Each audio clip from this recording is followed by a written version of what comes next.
Hi guys, how are we doing today? It is very cold in the UK still. I am fleeced up and ready to rock and roll today. So, welcome guys. Hope you're all doing well. Is that loud? I just realised I'm zipping up and down, zipping up and down, and right in front of my microphone. I'm also going to change my light because I don't like how it's changing so fast. How about we do? Should we do a piano? It's like I'm having a party. How we doing, Jason? Hope you're all good, my friend. What light is the best? Something like that, perhaps. Yeah, I'm not always a massive fan of having random colours behind me. Let's double check. Orange, yellow, ooh, green, blue. Nice light. There we go. We'll stick with purple. Purple's a nice colour. Yeah, it's like a lightsaber. I'm like Mace Windu now.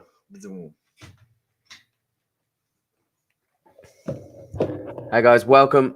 Oh, I'm absolutely battered today. Absolutely battered.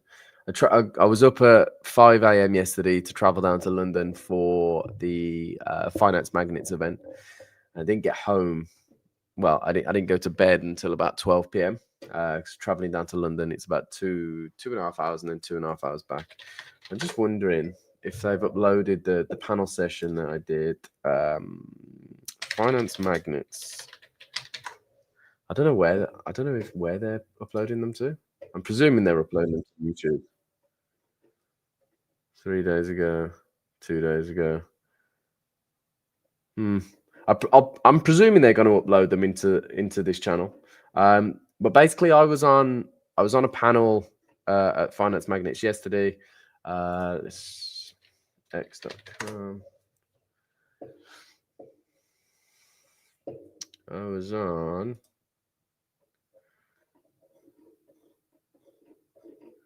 this panel, which was about brokers' growth. I had a conversation with 3 guys who run and own AI companies. Braden, really nice guy. The other 2 nice guys as well. There was a bit of disagreement, I think, between myself and this guy on the right. How are we doing, Michael Rourke? Hope you're all well, my friend. Which is probably interesting to watch. I did bite my tongue, and I didn't get dragged into an argument, but there was a couple of things that I said that he disagreed with, which is fine, and that's the great thing about panels and debates and stuff. The only thing was this was in my opinion, this is happy Thanksgiving. I forgot it was Thanksgiving. This is a panel about brokers' growth, right? The only broker on there is Darwinex. Out of the 4 companies, and that's no negative about the other 3 guys. And obviously we had Adam Button from Investing Live, who was moderating the panel. But being the only trader up there, or the only intraday trader, let's say, and the only broker up there, I felt like I was in a unique position to provide a perspective from both, from both angles, right? Whereas the other guys, they were offering services to brokers. So I felt like there was a little bit of disconnect. And so I tried to provide the perspectives from what a trader would like to see and what brokers would like to see. And like I say, it'll be worth watching the interview, the panel discussion when it comes out, because like I say, there was a little bit of a disparity in what was believed across a couple of the panel members. I also then did an interview with Jonathan Fine, who is one of the event organizers at Finance Magnets, which was a one-on-one conversation where I talked about the prop industry, Darwinex, being a trader, and all of these sort of things, which again, I'm presuming is going to be released on the Finance Magnets YouTube. But as they come out, I will obviously share them in the community. I'll share them in the Discord, on Twitter and stuff like that. So keep your eyes peeled, and hopefully that'll come out within the next, whenever they do it. The Magnets finishes in about an hour, I think. So it was a 3-day event. The first day was networking. There was yesterday, and then there was today. And and so hopefully they'll start uploading that content over the next couple of days. But it was a good event. I met some really good people, met some old friends who I haven't seen in a couple of years, which was fantastic. I met Javi Tello, who works on our operations team at Darwinex, which was great because I don't get to see the guys at Darwinex often. Not everybody knows this. I feel like it's widely known, but Darwinex is based out in Madrid. So I'm one of two members of staff working in the UK currently. And I'm way outside of London, right? So I don't interact with people in person very often. So whenever there's a chance to, see people and speak to people, I love it, right? Because I don't get to do it on a daily basis.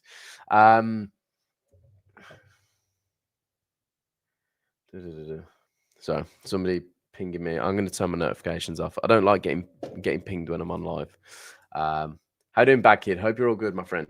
What was I saying? Oh yeah, so met some old friends who I hadn't seen in a couple of years. Met a couple of guys who I know who work alongside Darwinex as a liquidity provider. So went out for some lunch with those guys, and then I ended up with Adam Button, the guy who was moderating the panel that I was on, and a couple of other guys who I know who were ex-floor traders from like the 80s. And it was just fantastic to sit down with those guys and, not necessarily pick their brains, but listen to the stories of being in the pits and on the trading floor in the 80s and 90s and some of the stuff that happened back then. I don't think the way things were back then, I don't think they would ever go anywhere near back to that now, even on the trading floor these days. They were brutal. They were, yeah, some of the stories are crazy. So, but anyway, let's get into today's session. So I don't have anything specific planned, so I thought we could take a look at DarwinIA, or we could go over some strategy development stuff. As always, I like to keep these free flowing.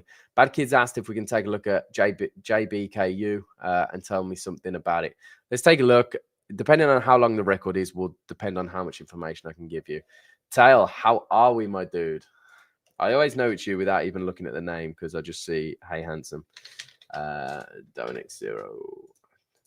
I'm also going to try and work on the if you guys are watching this on the phone, I'm going to try and work on the vertical layout before next session so that I can try and make it a little bit easier to view. I don't know how I'm going to do that, but I'm going to try. Maybe if I wonder if I can like rotate the screen so that you can watch it in full screen mode and can actually see what we're looking at, because I presume there's not much you can see right now. Okay, so the problem with this, we can definitely take a look at some stuff as kind of early stage analysis, but the problem is you've got less than 3 months. So you've got just over 2 months record. So it's very difficult for me to take a look through and give you something that's kind of actionable or something that I can say with my chest that is something that you should take a look at changing or adjusting. Usually I would say 6 months is kind of a minimum, but ideally 6 to 12 months as a bare minimum worth of data. Of course, it depends on how many trades you're taking.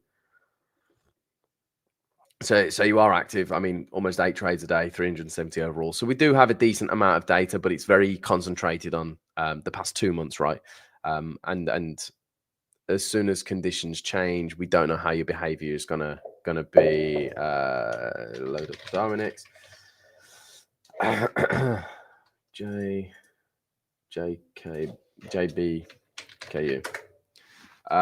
A good way to check kind of how confident we are in your data is by your experience score. So you can see you've got a 1.7 at the moment. That is literally just because you don't have enough time.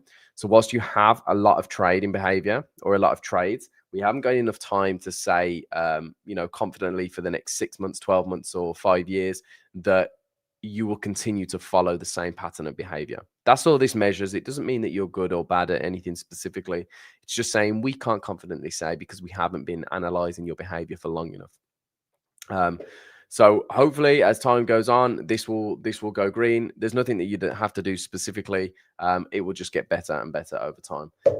But generally, that's why I ask for at least an experience score of like 5, 6, 7 before I start making or doing a deep dive analysis. So we'll take a look at some broader metrics like your value at risk and understand where you are and where you're headed. But I won't be giving you like concrete things such as you need to stop doing this or test this out or take a look at anything like that. Floating negative on 1600 on WXBY and 1120 on XXBI. Are you down on the day? Are you? I've been long DAX all day and it's caking it now, which is unfortunate. I say you're down slightly. Nothing. JBKU has a tribe. Hint. We'll have a tribe soon, my dude. I hope anyway. Maybe that'll be part of we're planning doing the growth plan for 2026. Maybe that's something that I'll include in that. Okay, so 83% of your trading is done through FX, 11% on commodities, 3% indices, and 2% stock and ETFs. Okay, so already just be careful you're not spreading yourself too thin. Like there's a lot of assets being traded here. You kind of need more data. It'd be great to know if you're an algorithmic trader or if you're a discretionary trader. That always tailors, or I always sort of tailor my feedback based on your style of trading, right? Because there's things that an algorithmic trader can do that a discretionary trader won't be able to do, and vice versa. But there's a lot of activity here. A lot of it is going to be inefficient noise, but we won't know until you have more trades, more data, more time. So, for example, right now, dollar CAD is almost 15% of your total trading activity, but you've had 9% win rate on it with a negative 1% return. So, at face value, I'd look at that and I'd be like, well, it's such an inefficient use of your trading activity and your time. But you know, overall, what might happen over a year is dollar CAD was just going through a poor period, and you might have a 20% win rate at the end of the year with a positive return. We don't know at this point, but it's something that I always try and work on with people, which is carving out the efficiency. Okay, so we have our expected value based on different variables. So the assets that we trade, the times we trade, days we trade, the way that you trade. There's 1,000,001 different variables that go into the expected value of any position or any trade. But there's also the efficiency. So what I wouldn't want to do is trade something that's super inefficient, and I'm putting a load of effort in, a load of margin up just to get a minimal return. It sometimes doesn't make sense to do that. I have 3 yards in trading. Okay, so yeah, my screen like bugged out. Then I don't know if you guys saw that. But yeah, it's one of those. I think it's too early for me to give anything concrete at the minute. It's my first time at Darwinex. Yeah, I mean, solid. Listen, it's a great start. I think if you've got the skill and you've got the experience, then you're onto something. But stuff like this, I won't be able to give an accurate analysis on this. And anybody who comes to these sessions regularly knows I love going over all of this sort of stuff. So what I would say is check back in a few months' time when you've got somewhere between 3 to 6. Because of your trading activity, we'll be able to do it a little bit earlier. But I would say 6 months would be perfect. Maximum negative excursion looks okay. VAR, fantastic. Main thing here is the consistency. I don't care whether it's high or low. The main thing is the consistency. I am bothered whether it's high or low relative to what it's been historically. So if it was 30% historically and now it's a 1%, I'd be wondering why that is. But you're pretty consistent across the 2 months that you've been trading so far with Darwinex. I would like to keep it around about 1 to 2%. Remember, if this goes up to 4%, it's not a 2% increase from where it is now. That would be 100% increase, which is good to bear in mind. Or 3%, not 4%. Sorry. Let's take a look at your capacity real quick. I'm wondering if do you grid or martingale at all? The only reason I ask that is because there's a couple of telltale signs. You've got a high amount of trades. The only thing is you don't have a very high win rate, which is fine, and you have a high payoff ratio. So actually, ignore me. I don't think you do grid or martingale. Solid capacity, 72 million. Yeah, absolutely phenomenal. Which means that your signal account level would be far higher because you're being scaled up by, I presume, 3 times maybe 3x, 3.5x risk multiplier, which would mean that your max investment is probably in the hundreds of millions at base value. But obviously scaled up to the Darwin level, it's 70, is it 72? 72 mil, yeah. But like I say, there's not enough data to go over really yet.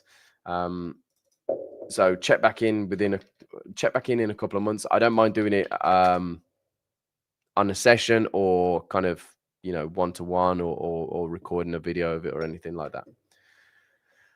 Tal said, Mr. Handsome, was there an answer on the booster allocations? For example, I have 150k and want to add another 150, but it's not in 150k. Is that impossible? I don't have an answer on that. I completely forgot to listen to the voice note that you sent me. I've just been playing catch up today on all of my messages and all of my tasks that I missed yesterday whilst in London. But just ping me again so that you're in my unread messages on Discord, and I'll have the conversation either this afternoon if any of the guys in Spain are still there, or if not, I'll speak to them. I'll speak to them in the morning and get you an answer. Oh, okay. Well, I just ignored you anyway then. Rob, how we doing, my dude? Bad Kid said, thanks, my brother. It's an absolute pleasure, dude. I'm looking forward to having this conversation in a few months again. No UQ2EK. Has everyone's YouTube names been like, have they done an update where people's names are like edited? Because everybody's name seems to have like changed from what they were. It's strange. They said, note said, if I take approximately 8 trades per month, how long will it take me to get past the calibration stage on a new account? So your trading days will be fine, because every day that you hold a trade, every day that you hold a trade counts as a trading day. Okay, so don't worry about that. The risk calibration, I would say you're probably looking in between a month and 2 months. If you're a swing trader, which I presume that you are, then the risk engine does take that into account. I think Rob, who's in the session now, I'm sure if memory serves right, I think Rob had 5 trades when he passed. I say passed when he come out of calibration. Maybe it's slightly more than 5. I'm not sure. Yeah, might have been slightly more than 5. But if I remember right, it definitely wasn't 15. Tal said they replaced the subscription tab as well for some reason, or it's only for me. The subscription tab, I'm not sure what tab you're on about. This one. You mean out of the left-hand side? A lot of the account settings have been moved up into the profile icon in the top. Okay, so let's go back to Nikita Balbas. We started our Darwin on Monday. It's fully automated. Okay. Yeah, it'll be again. I mean, this is an even more extreme case. We won't have any data really to go off here. I'll take a look at your value at risk, but that's pretty much about the only thing that I'll be able to kind of gauge anything from. Just because there's not enough data to do any proper analysis on. Okay, solid. Yeah, floating between 6 and 9%. So you're probably just under a 1x risk multiplier right now. I try and keep that stable under 10%. So there's not much variance from your risk multiplier perspective, but yeah, there's not much I can say on this right now. We need more data. Again, what I'm going to suggest is you come back in a couple of months and we sit down and we do this. We have this conversation again where I take a look over the record. It's too difficult. I think 6 months, regardless of how many trades you have, is a good time period to start thinking about making changes. 12 months is where you go, okay, this is what we have. How do we optimize this moving forward? Is there areas where I'm trading? I'm taking positions that have a low expected value. Is there areas of my trading that has low efficiency, and how can I overcome that? But you're not going to know that really until there's a broad time horizon. But anyway, welcome to the family. I'm fully automated too on Darwinex. Enjoy the ride. That's all I'm going to say. And if you need any advice or you need any help, feel free to reach out always. Bianca Jackson, hi, how we doing? G47 has asked, can we take a look at APMG? That sounds like some sort of Mercedes. APMG. AMG, that's why.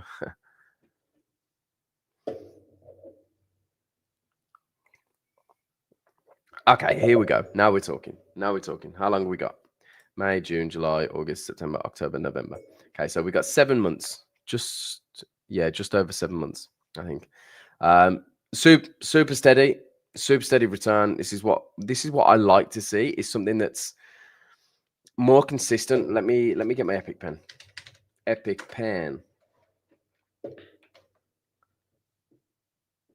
Can I get, how we doing? I'm not even going to pronounce your name because it's all in one word. But how we doing? I'll check out endpoint if I get time, my friend. Tail said, "Can I get an XAQP shirt when we get into gold?" I love how it's when we get into gold. But yes, but perhaps you can. One of the things that I asked Joanne to get created for me was I wanted a jumper. He's got one similar. I wanted a jumper with the owl eyes here across the chest, like very faint, and then on the back, on one shoulder XA, and on the other shoulder QP. Maybe the QR code on it so that people can invest it from the QR code. I'm only joking. The FCA would have a heart attack if I was doing that. Okay, so what I like about this is the steadiness. Like the drawdowns are all fairly controlled. This is more of a stagnation period than a drawdown. It shows like that's a drawdown to me. This is a stagnation period, which is fine, especially if this is automated, which it looks like it is. If this isn't automated, then fair play. That's one of the smoother equity curves I've seen from a discretionary trader. But what I would rather is nothing, like big spikes like this, big periods of drawdown. Like that's never an ideal equity curve, right? Whereas yours is very, very stable, very, very steady, just up and to the right. Get rid of you. Okay, assets and time. Let's start with strategy analysis first, actually. 195 trades. Average daily trade frequency is 1.32 with 100% long exposure. Interesting. So I'm presuming, and I'm taking a stab in the dark here, I'm presuming you're either trading gold or NASDAQ.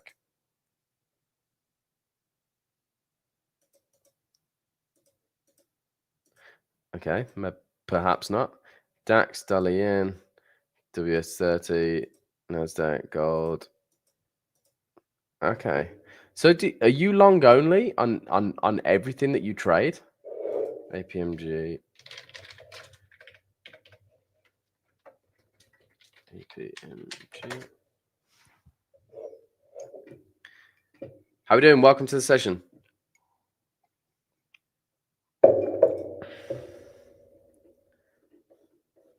Oh yeah, so you're literally trading long only, no matter the asset.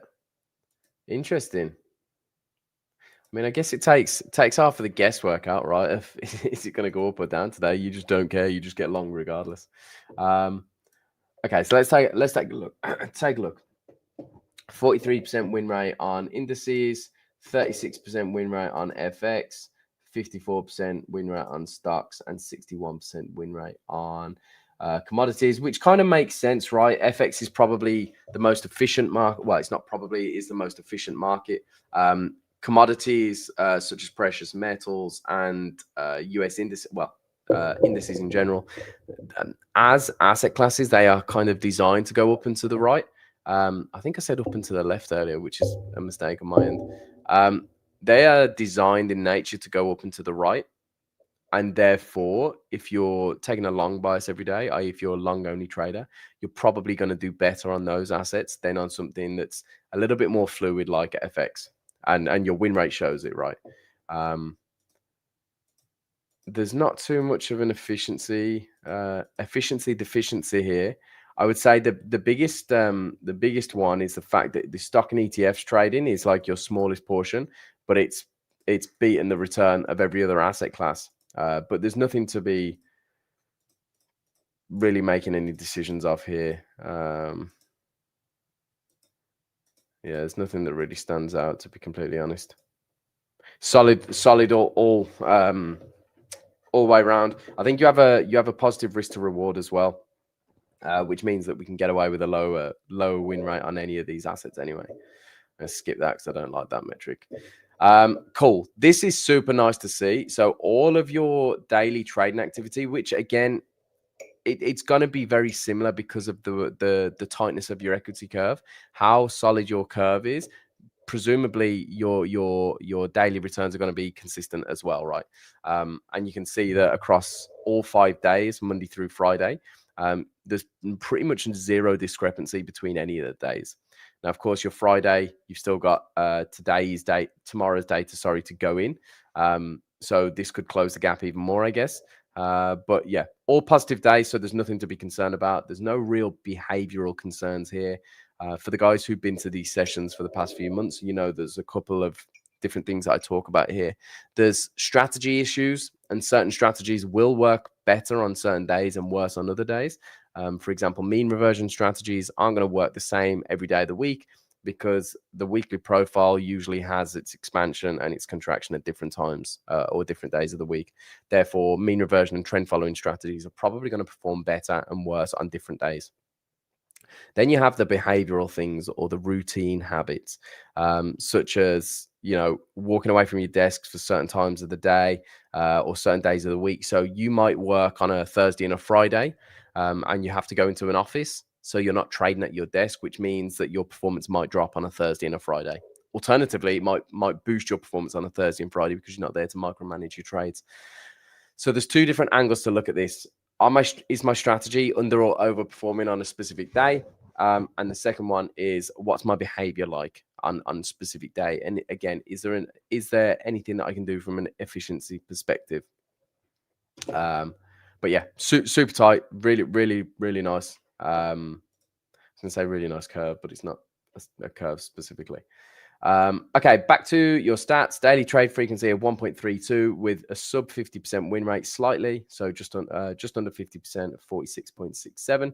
But you have a payoff ratio of 1.51, which this is your risk to reward. So for every $1 lost, you're making a $1.5 gain effectively. And you're doing that with a decent win rate of 50% almost.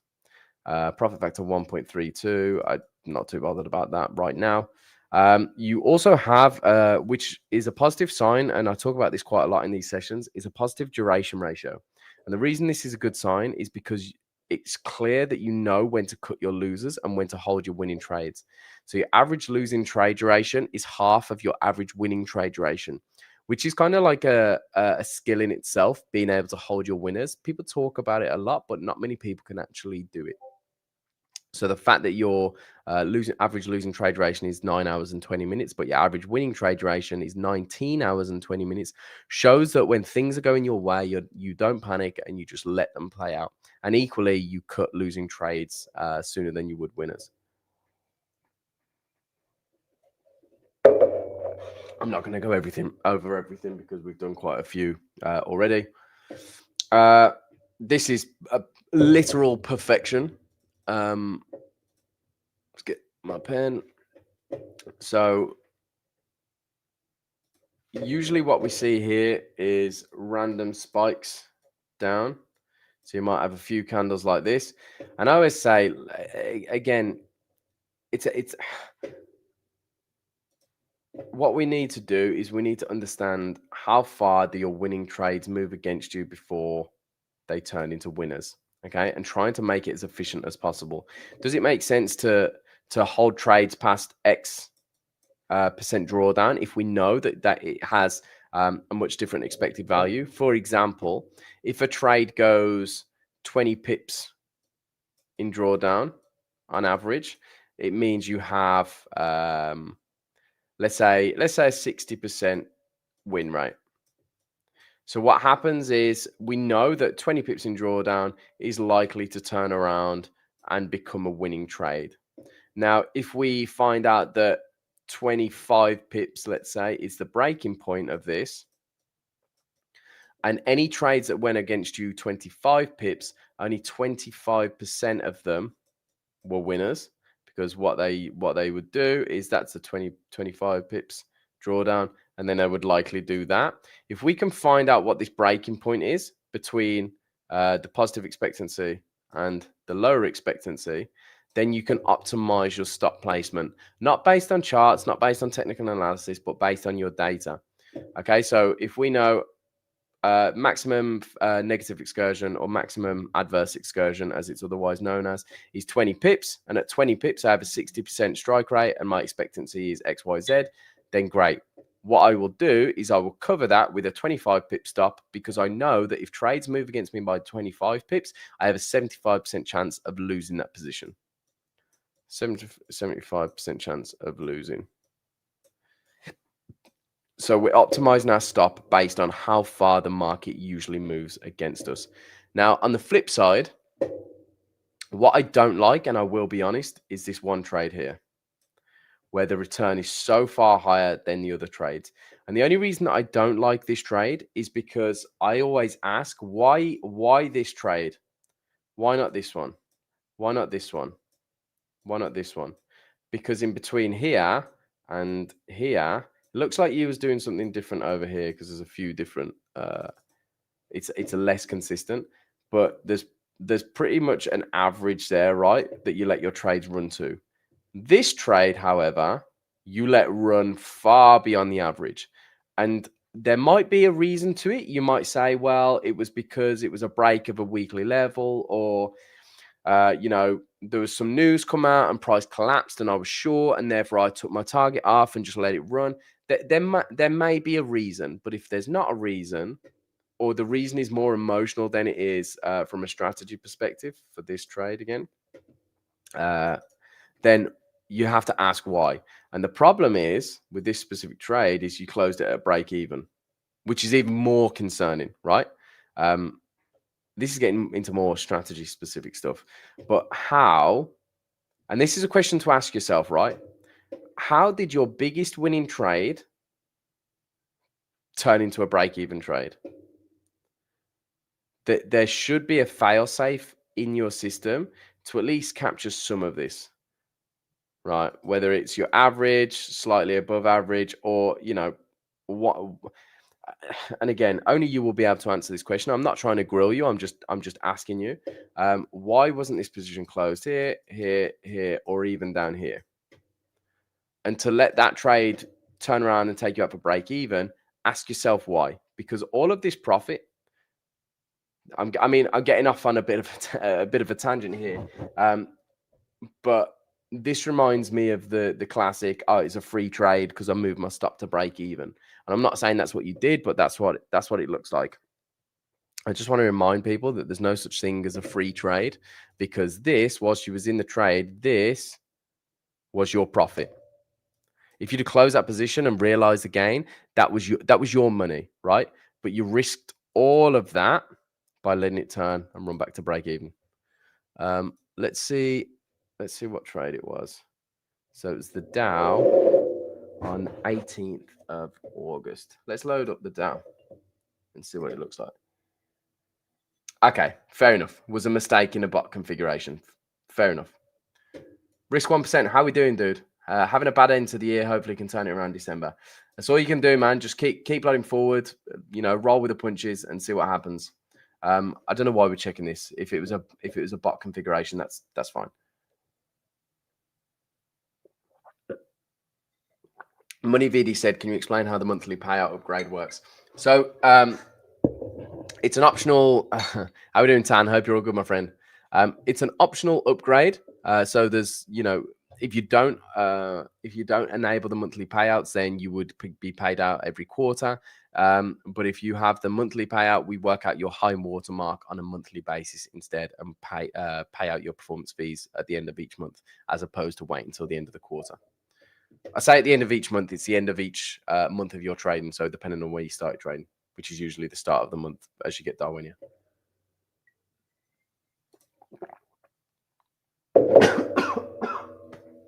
Oh, almost choked myself out. Wow. Oh, God. I can't talk. I went down the wrong way. Let me mute.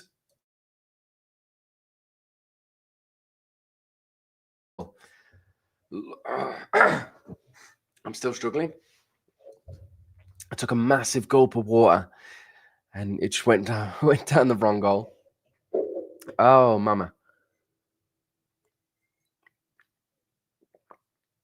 Dan, I'm sure we've done PWBV recently. I'm sure we have.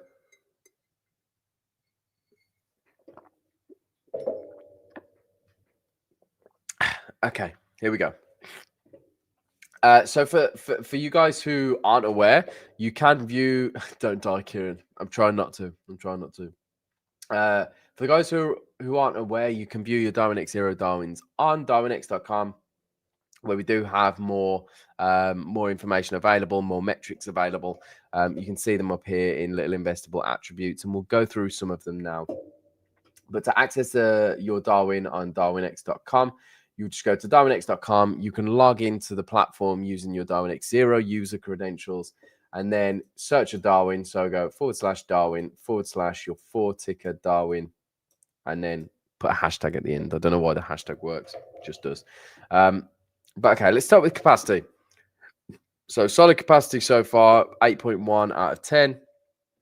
Should mention these investable attributes are measured out of they're a score measured out of 10, 10 being the highest, 1 being the lowest, of course. To measure your capacity, we take a look at the toxicity flow of the orders that you put into the market. And so there's a lot of things here that are kind of common sense score that would boost your capacity and reduce the toxicity flow of your orders. For example, splitting bigger orders down into different transactions. So let's say you're trying to bid a market and you're managing 10 million, 50 million, 100 million. You would split down your orders so that you get the best fill price at each time, and that you don't wipe the order book. Trading more liquid assets, like if you're trading, NOK SEK, for example, as an FX pair, it's obviously more illiquid than euro dollar is. So therefore, trading euro dollar, you're probably going to have a higher capacity because the market will be able to facilitate your size a lot easier than it would on a thinner market. No one has capacity like mine, valued at 10. Is your capacity actually 10? Do you XBY? Darwinex.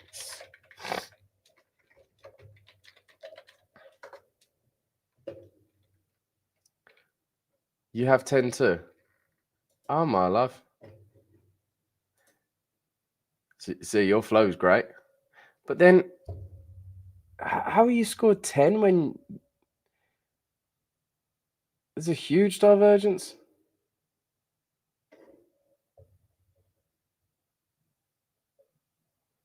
No, that's a projected divergence, isn't it? Yeah, your flow's like your flow's super clean.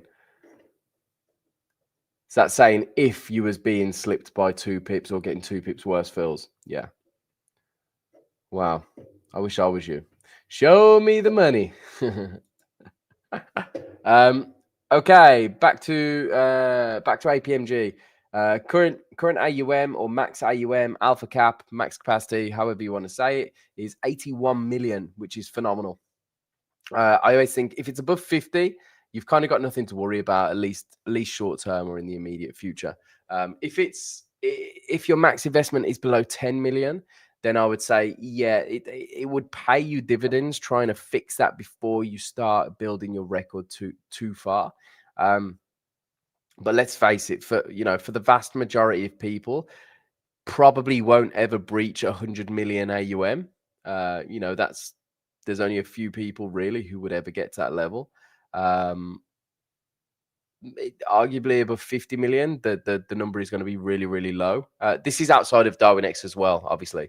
So if you're in that bracket, I wouldn't be concerned until the point you start getting to 30, 40 million or something like that. Because you choked on water. I've done that a few times. Last time I was sat in a public bench. Yeah, I've done it a few times in public as well, and it's one of the most embarrassing things that can happen. Like choking on something that's vital for survival. Make it make sense. But yeah, 81 million, I wouldn't be worrying, right? Because you could be managing 40 million, be a multimillionaire, and still be halfway to your capacity and be like, okay, well, I'm going to hire a quant team to come in, evaluate my systems, and help me increase my capacity. So you've got playing room. It's like I say, when it's like 5 million, 2 million, 500k, that's when I'm like, is it even worth trading a system if you know that the max capacity you can ever manage is 500k? Probably not. Your performance Monte Carlo, so you're currently in the 86.5 percentile, which is fantastic, basically meaning that you're outperforming 8,650 strategies running at the same risk against APMG, which is super, super, super solid. Loss aversion, we've already done the loss aversion, which is the maximum favorable and adverse excursions. Duration, consistency. We didn't do this, did we, on Darwinex 0? I'm not a massive fan of that metric. We'll skip that for now. I'm conscious that I've done well. We've scanned a few Darwins today already. I probably won't have time to do any more today. I might do another session tomorrow. Don't hold me to that. I hope to, but I can't confirm yet because I don't know how busy my day is going to be tomorrow, and that's the killer.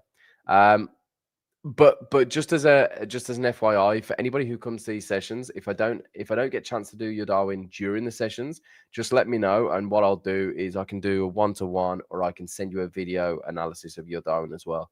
That white light's getting on my nerves, so I'm changing it. Yeah, keep it as that for now. Yeah, so HZBO, NPUN.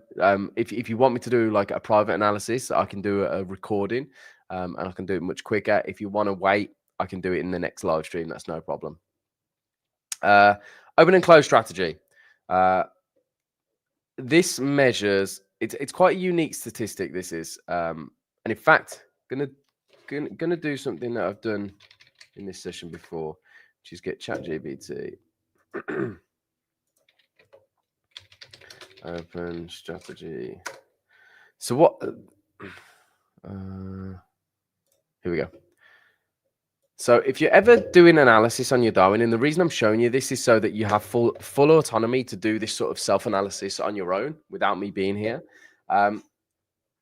If there's a metric that you don't understand, like open and close strategy, which I understand, but I really struggle to explain it to others, but it's basically measuring the timing of your exits and the timing of your entries, which you can see you're ranked quite low. So am I, so don't worry about it. If you're trading breakout strategies, generally you're going to have well, at least a poor open strategy. But what I like to do as kind of an exercise is break this down to me as if I'm 5 years old to make it easy to understand. Okay, so load ChatGPT, Claude, Gemini, whichever LLM you use, and go copy. And just copy all the content. Paste. So this is going to tell us now. Explain to us like we're 5, because I am conscious that when you're going through stuff like this, if you've never done any data analysis before, or even if you're new to trading, you're probably not going to know what a lot of these mean, or what a lot of them show. And then when you start reading this, you're like, well, this doesn't make it any clear. If anything, it just confuses me even further. So I just stick it into ChatGPT, or I tell people to stick it into ChatGPT, and we get these nice examples. So imagine you're baking cookies, which is your trading strategy. So when you make cookies, 2 things really matter. When you put them in the oven, which is opening a trade, and when you take them out the oven, that's closing a trade. What an analogy. If you put them in too early or too late, the cookie changes. And if you take them out too early or too late, the cookie also changes. Darwinex wants to know, are you good at choosing the right time to put the cookie in? And are you choosing the right time to take the cookie out? Obviously, the open strategy and close strategy is relative to that. So how do they test you? We take each one of your real trades and say, what if this trader opened or closed earlier or later? Would it have been better or worse?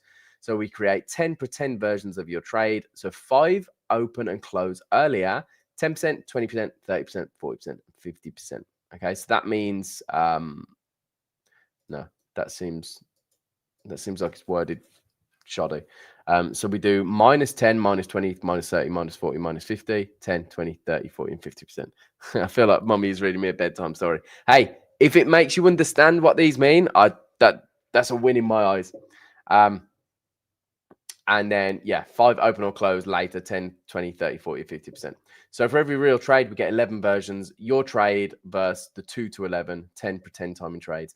We then compare them to see which one would have made the most money. Then ranks it like a race. Yeah, we can skip that bit. Okay, this checks on open strategy. If you open your trades a little bit earlier or a little bit later, would you have made more money? Same with close strategy. If you close your trades a little bit earlier or later, would you have made more money? Okay, that's all we need to know. But I think there's sometimes a fun exercise if you're ever stuck on any of these sort of things, because looking at something like this, you might go, oh well, it's great, I can see all the data, but I don't understand what it means. Okay, so get the K base from Darwinex K base, explain it to me like I'm 5 to the LLM, and then you'll be able to digest it, understand it, and understand which what all of these circles mean. Yeah, it's up to you guys whether you do that, I suppose. But as you can see, your open and close strategies are quite poor, which means that your entries and exits could do with work. If you're an algo trader, sometimes it's more difficult. For example, mine is also poor, but I do have a lot of breakout systems, and you can't really make those breakout systems any better in terms of entries, because you will only enter on the breakout. So you can't preemptively trade the breakout. But if it's telling you that you would be better to trade earlier, it's kind of like, well, that would change the strategy completely, right? Because you would be taking positions that aren't a breakout. So you're going to get caught up and chopped. Tan, we'll do it another day, dude. I won't have time today. But I'm sure we've done yours recently. PWBV. I'm sure we've done yours recently. Yeah, Dark Nexus. Didn't we do it a couple of weeks ago? Sure, we did it a couple of weeks ago. I could be wrong, but super consistent. Risk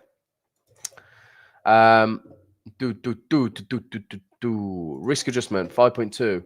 That tells me the risk engine's getting involved in your positions quite a bit. Yeah, measures how often our risk manager intervenes to protect investors from excessive risk, but I don't see too many where it has got involved, which is strange. I don't know. For anybody who's unaware, the risk engine will intervene at 2 times. It will intervene when you open a trade, where it will adjust the trade sizing or the position sizing, and it will intervene during the trade if the deleverage exceeds a certain threshold. So based on how long you're in the market on any position, there's a set deleverage threshold within certain time frames. So under an hour, under 30 minutes, etc. If you exceed the deleverage threshold within that specific time frame, then the risk engine can get involved and start closing some of the exposure. Risk stability is 7.1 out of 10, which is great. To me, this actually seems higher than a 7.1, to be completely honest. But I think it's just because of the sudden spike here and the sudden drop off over here. At peak, it was 10.74, and at the moment we're about 50% of that. So yeah, actually, score of 7. Score of 7 seems about right, to be completely honest. What I would try and do is try and keep it as stable as you possibly can now. So it looks like it goes through periods of being stable, like here, then here, and then here. Just try and keep this as stable as you can forever. Okay, I'm presuming that this might be when volatility picks up and drops off. Perhaps maybe you're trading breakout strategies, and obviously during periods of volatility you might add more size. I don't know, but I just try and keep that as consistent as possible. Remember, for those who may forget, if your VAR is 10% there and 5% here, the difference between those two is not 5%. Okay, it's not 5%. It's 100% increase in your value at risk. Okay, so bear that in mind. It's not a 5% increase. It is 100% increase from 5% to 10% VAR, which I think a lot of people forget. Market correlation, yeah, fantastic. I mean, you trade one directional, which is great. I would be keen to see if that stays so high as markets begin to fall. If we go into a bear market and you still manage to perform long only throughout those periods, my gut tells me it will probably drop a little bit, because if you are going long only, then of course you are going to struggle trading stock and ETFs and indices. it's not always just going to go up and to the right, and therefore, as a long only trader, you have to be prepared for that. And then we already took a look at your. Did we take a look at your experience? I don't know, but either way, you know, experience doesn't really tell us anything. It just tells us how much data we have on you as the trader. Whew. I'm still feeling it in my throat from where I swallowed that water and almost keeled over. But yeah, I like to hear PWBB from you, the master of XAQP. XAQP is down today. It's down on the day, unfortunately. I've been in this DAX position is just going to kill me. This dollar yen's gone nowhere. So entered this morning, it's gone nowhere. And then this DAX, let's put it on the 5M. So the breakout, nice little push. Okay, halfway to target, great. Caked it, just chopped around. Nice little push again. As soon as it went above this high, sold off, closed below, and it's just started to sell off now, which is unfortunate, but it is what it is. I think I've been on a bit of a losing. If these trades both lose, I think it's like a 3 losing streak. Yeah, 1, 2. So I did have a good week last week, to be fair, and a decent week the week before. And to be fair, the whole month of November's not been too bad, to be completely honest. Yeah, it's just a shame that the DAX has decided to do that now. What day is it? Thursday. Yeah, it's not too bad. I don't even know what strategy that is. What is it? What's the magic number?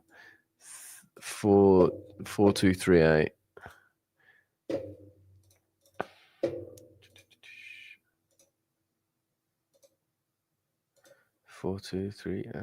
DAX.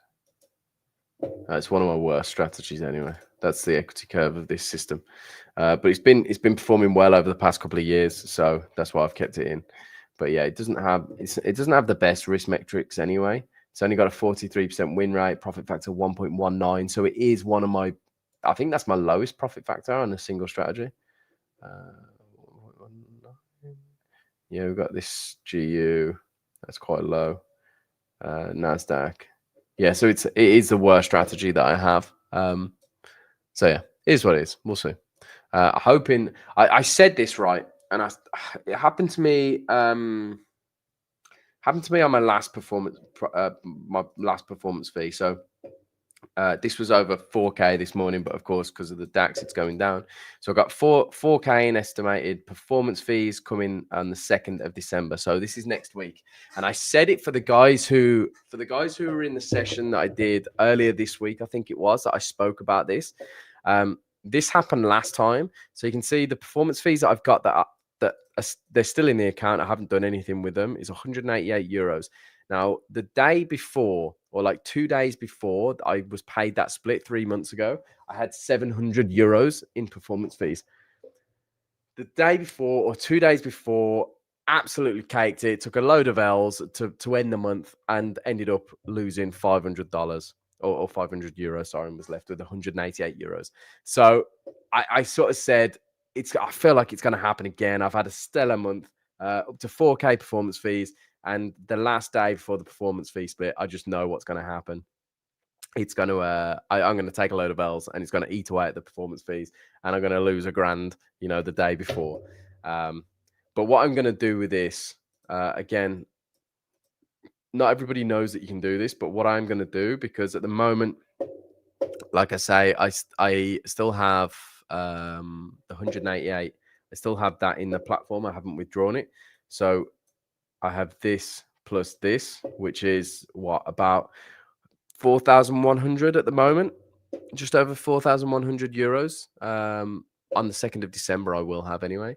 So I'm taking out 1,000 euros to pay for this, my IMC qualification. So I started my IMC, which is Investment Management Certificate in the UK. So I'm taking 1,000 out for that.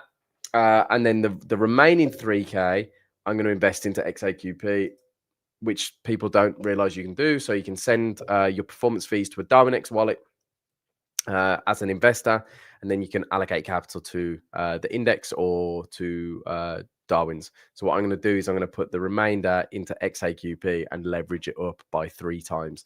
Although I have been looking earlier today, and Strategy Quant is doing a Black Friday deal. They're doing a Black Friday deal with 44% off. If anybody who's watching this now has used Strategy Quant, let me know. Let me know your thoughts on it, because I've tried to use it on their free trial quite a few times, and I'm a bit old school. I like to manually build my strategies, and I just can't get used to using Strategy Quant. But the people who have used it consistently for a long period of time all tell me it's a fantastic platform. So I've got 3 days to make the decision. But it's 44% off for 3 days. So I think it's like $1,000 for their pro version, maybe like 1.5K for their ultimate version for lifetime, I think. Take me in. One-time payment. Yeah, $990. So that's like, I don't know how much that is in pounds, probably like 800 quid. Ultimate 2.2K. Is that with the Black Friday discount? Yeah, it must be. But you don't get these things included. So you don't get Quant Analyzer Pro. I don't really know whether I'd use this. But yeah, drop me a message on Discord if you've used this before and if you would recommend it or not recommend it. Because like I say, I've got a few days to make the decision. But if I do, I'll probably go for the professional option and I'll take another $1,000 out of the performance fees, meaning XAQP gets 3K less. Because if I'm leveraging it up three times, which I'm happy to do because it's earned performance fees and it's into myself as a trader. Yeah, every 1,000 is 3,000 technically. So I'd be taking 3K investment into XAQP, but I'd be reinvesting it into XAQP in a different way, because I'd be able to make my strategies more reliable, my portfolio more reliable. I'd be able to build new strategies. Yeah, Eli Remy says Strategy Quant is good.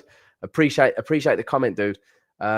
G47 said, I've been using free trials for almost a year. Really good software and want to buy. Just not have the money. Still full recommend. Yeah, I've used a few free trials. I've got one at the moment, but I feel like to make the most out of it, I think you need the paid features. But also, like, it's classic human psychology with things is if I give you something for free, you're less likely to use it, complete it, learn it, what have you. Whereas if you've invested your hard-earned cash into something, then you're more likely to go ahead, use it for what it's there for. Like, for example, a course. If I was to give you a course that was worth $3,000, $5,000, $10,000, however much it was, but I said it's completely free.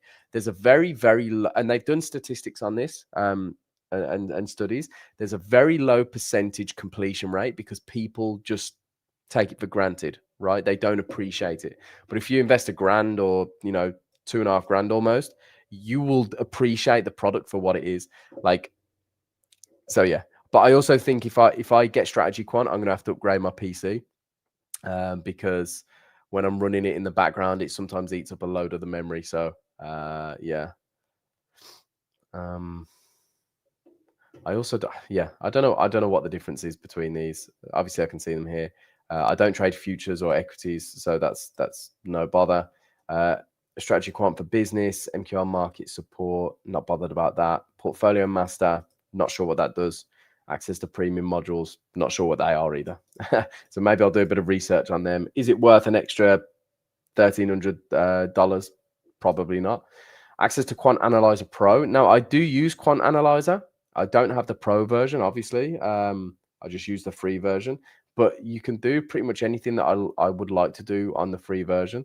I'm not sure how much it is to upgrade that Quant Analyzer.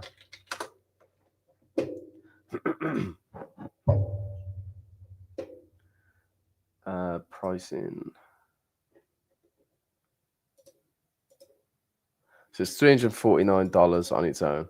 So if you don't need, I guess and this is kind of a question to anybody if somebody has paid for it.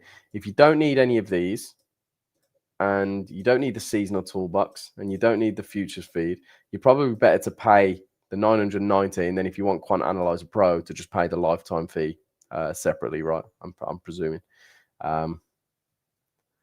What you get with the Pro version that you don't get? So you get all of that. Limited money management simulator, limited to 30%. Okay, fine. I don't use that anyway. Monte Carlo, yeah. Equity control, 30%. portfolio master limited to maximum 4 strategies. I don't know what the portfolio master is.